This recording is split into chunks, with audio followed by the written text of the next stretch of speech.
Reports from the Chinese that they have detected sounds underwater 1 month after that plane vanished. Let's get right to the map we've grown so familiar with here, the possible flight path of that plane. And that red area right there is where the signal was picked up.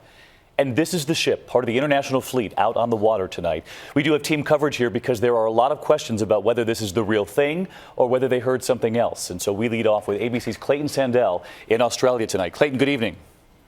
Good evening, David. That's right. There is a potentially big new development here tonight, but investigators are now scrambling to figure out whether this is a promising lead or just another false alarm. Nearly 1 month after this jet carrying 239 people vanished, China's state media today claims this Chinese patrol ship detected that signal pulse, heard on the same frequency used by emergency beacons like the ones attached to those crucial black box recorders. Australia, in charge of the search, says what the Chinese say they heard is consistent with what you'd expect from a black box, but stress they cannot verify any connection to the missing aircraft. A Chinese plane today also reported seeing debris near where the pulse was heard.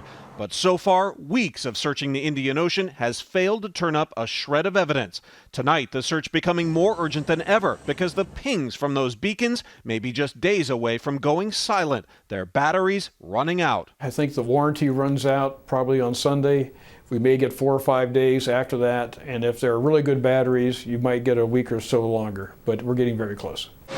Today, 2 ships again launched underwater sensors to listen for those pings, but the devices need to be within 1 mile of the pings to hear them, and the search area is enormous, 83,000 square miles, the size of the state of Kansas.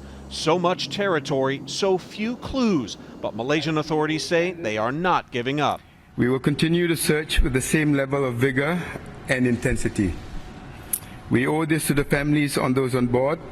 And tonight, Australian officials tell us they are considering sending more search teams to the area where these pings were heard.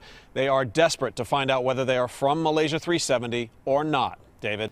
Clayton Sandell tonight. Clayton, thanks. I want to bring in our aviation consultant, John Nance, tonight, a pilot himself. And John, obviously we need to learn much more here about exactly what was heard.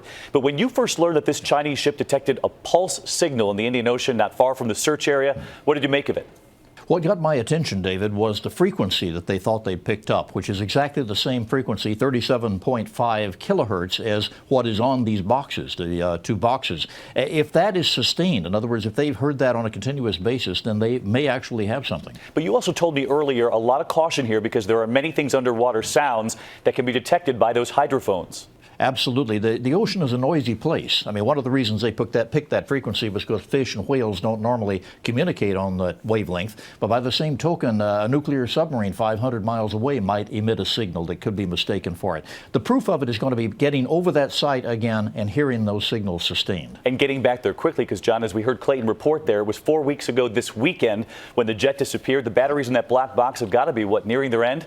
They're getting close. The guarantee is 30 days, but it'll actually go more like 40 to 45 days if the batteries were truly fresh when the jet took off. And that gives us a little bit more time, but not much. And, of course, even when the batteries do die, that disk itself keeps the information intact.